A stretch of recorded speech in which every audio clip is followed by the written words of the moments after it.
Uma pergunta que eu costumo receber muito lá no Instagram, aliás, segue a gente aqui, moneytalks.oficial, é qual o número ideal de ativos, qual o número ideal de ações para se ter na carteira? No vídeo de hoje a gente vai responder isso e tirar todas as dúvidas sobre diversificação. Vamos lá!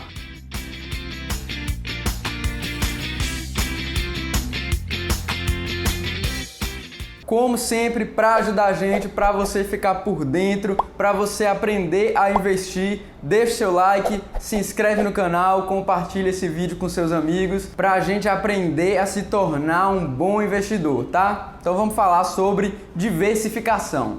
E quando se fala sobre diversificar o seu patrimônio ali em número de ativos, existe somente uma regra. Não existe regra. O ideal é que você conheça o seu perfil de risco e os diferentes tipos de ativos para investimento. Até porque existem casos de sucesso em ambos os extremos. A gente tem o caso do Charles Munger, que investia ele sempre em 3 ações, né? Ele mantinha uma rotatividade, mas a carteira dele consistia sempre em 3 ações. E por outro lado, o Peter Lynch, que é famoso porque tinha em sua carteira mais de 700 ações. Esses dois são considerados 2 dos maiores investidores de todo o tempo e, como a gente pode ver, eles utilizaram estratégias muito diferentes no que diz respeito à quantidade de ativos para se ter em carteira. Mas para que você defina qual o seu número mágico, você precisa entender alguns conceitos que a gente vai explicar aqui hoje. Primeiro, o que é risco? O risco é a possibilidade da ocorrência de algum evento que possa vir a trazer impactos positivos ou impactos negativos para o seu negócio. E a gente pode dividir o risco em 2 modalidades.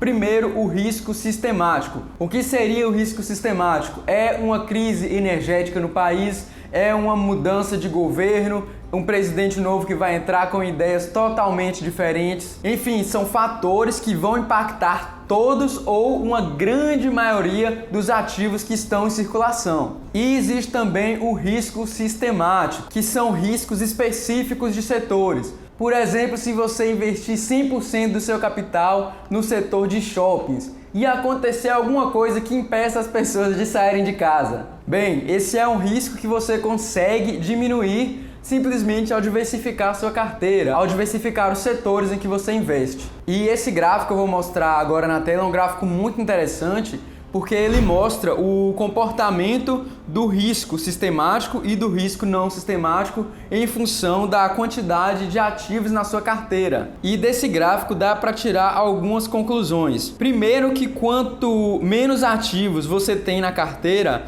maior a variabilidade do retorno possível. Ou seja, como você tem um risco muito grande, você também pode alcançar uma rentabilidade muito grande e, por outro lado, você pode perder todo o seu capital. Além disso, quanto mais ativos você tem na sua carteira, menor é a importância de cada um. Até porque se um for muito mal, o outro pode cobrir. Então, quando você tem muitos ativos ali na sua carteira, você meio que vai ter uma rentabilidade média mais próxima do índice que aquele ativo está inserido. Por exemplo, se eu tenho uma ação, provavelmente a minha rentabilidade vai ser muito diferente da do Ibovespa. E à medida que eu aumento esse número de ativos para 50, 100, 150, eu vou chegando mais perto desse índice, desse parâmetro do Ibovespa. E, em consequência, a minha rentabilidade também vai se assemelhar. Outro ponto também que dá para notar a partir desse gráfico é que a partir ali de 15, 16, 17 ativos, adicionar novos ativos à sua carteira não vai diluir tanto assim o risco. Então, sei lá, você colocou 20 ativos na sua carteira, você pode adicionar mais para botar mais setores, mais empresas que você se identifica, mas o efeito de diluição de risco é cada vez menos efetivo. Então tem toda aquela analogia de que colocar todos os ovos em uma única cesta é arriscar tudo que você tem em uma única coisa, você tem um risco muito grande. Bom, se você é uma entidade sobrenatural que tem o poder de prever o futuro e não tem medo de perder o dinheiro, aí você pode apostar tudo no que você quiser. Caso contrário, se você é um pobre mortal como eu, que sabe que não tem o dom de prever o futuro e que dá valor ao dinheiro gerado pelo trabalho, nesse caso, diversifique. Beleza, mas então, quantas ações eu deveria ter na minha carteira? Eu gosto sempre de falar que o número ideal de ativos na carteira é o máximo possível de boas empresas que você souber analisar e souber explicar o porquê você está fazendo aquele investimento.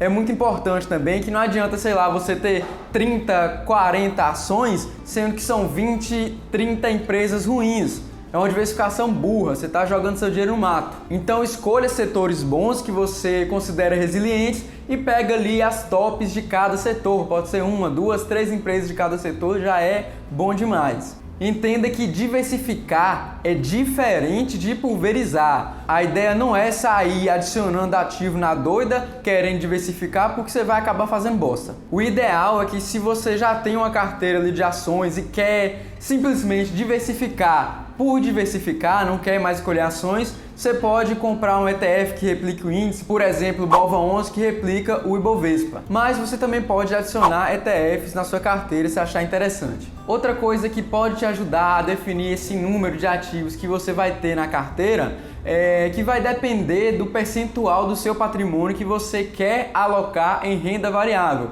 Então, sei lá, se você quer ter 10% do seu patrimônio em renda variável, com 5 ativos, você vai ter uma média ali de 2% em cada empresa.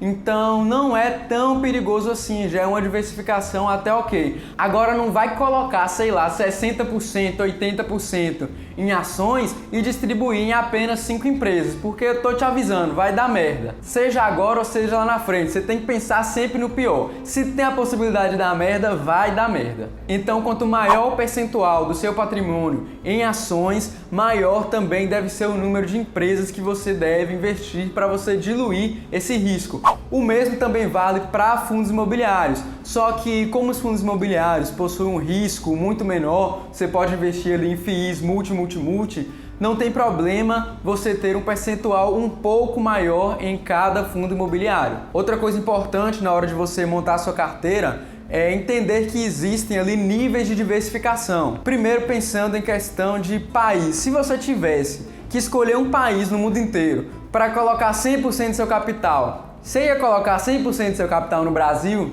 Você ia apostar tudo no Brasil? Então, o primeiro passo ao pensar em diversificação, defina quantos por cento você quer ter aqui no Brasil e quantos por cento no exterior. Ao investir nos Estados Unidos, por exemplo, você já tem uma diversificação global a um nível interessante, porque como se trata de empresas multinacionais, as empresas listadas nas bolsas dos Estados Unidos, elas têm receitas de toda a parte do mundo. Então, ao investir nesse tipo de empresa, você já tem um nível aceitável de diversificação global. Aliás, investir hoje nos Estados Unidos é extremamente simples. A gente tem um vídeo, vou deixar aqui em cima, ensinando como abrir uma conta numa corretora dos Estados Unidos. Então, dá uma olhada lá. Depois disso, você vai definir a sua macroalocação. Tantos por cento em ações, tantos por cento em fundo imobiliário, tantos por cento em REIT, tantos por cento em stocks. Lembrando que os stocks e os REITs são como se fossem as ações e os fundos imobiliários, só que lá dos Estados Unidos. Depois que você diversificou a sua macroalocação, agora falando das ações,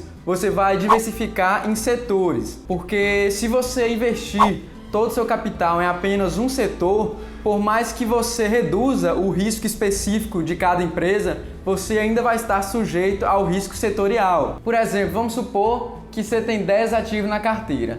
Só que são 5 do setor de energia e 5 do setor, e são 5 bancos. Então você vai ter 50% do seu capital no setor energético e 50% de todo o seu capital no setor bancário. Então isso é uma diversificação burra, você não fez nada no final das contas. E o último nível de diversificação é você diversificar entre empresas. Então depois que eu escolhi ali quais setores investir, que eu diversifiquei em setores, vamos escolher as empresas. Então, por exemplo, no setor de energia, que é um setor que eu considero muito bom aqui no Brasil, eu vou lá nesse setor, escolho uma ou duas ou as 3 melhores empresas desse setor para diversificar ainda mais. Inclusive, existe um índice que mede a correlação entre os ativos.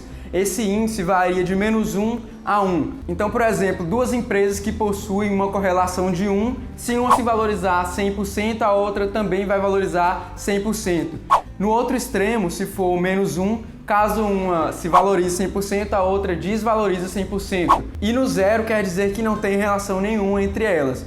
Então, se você pegar alguns ativos ali do mesmo setor, por exemplo, Itaú e Banco do Brasil, eles possuem um índice de correlação de aproximadamente 0,77. Então, se um se valorizar, outro vai se valorizar também. É interessante que você não tenha todos os seus ativos da carteira com um nível de correlação muito alto. E bem, com o conteúdo que a gente passou aqui hoje, já dá para você definir o seu número ideal de ativos. Hoje eu tenho 19 ativos na minha carteira, são 5 fundos imobiliários, 13 ações e 1 estoque. Comecei a investir no exterior agora, então pretendo elevar esse número de ativos do exterior para cerca de 20 e fechar ali mais ou menos nos 40 ativos. Natan, que é o outro corno do canal junto comigo, tem atualmente 28 ativos e também pretende chegar nesse número de 40, mas é algo bem variável de pessoa para pessoa. Outro ponto que eu acho importante de citar é que aqui no Brasil não existem tantas boas empresas assim. Então, por exemplo, eu cheguei no número de 13 ações e já não vi mais tantas boas oportunidades para o longo prazo. E agora que eu comecei a investir no exterior, tenho uma possibilidade gigantesca de boas ações. Existem várias VEGs lá no exterior para se investir. E pelo vídeo de hoje é isso. Se gostou, deixa o seu like, se inscreve no canal, segue a gente no Instagram, manda as suas perguntas lá pra gente no Instagram, que quem sabe a gente faz um vídeo também para responder a sua. Então te vejo no próximo vídeo.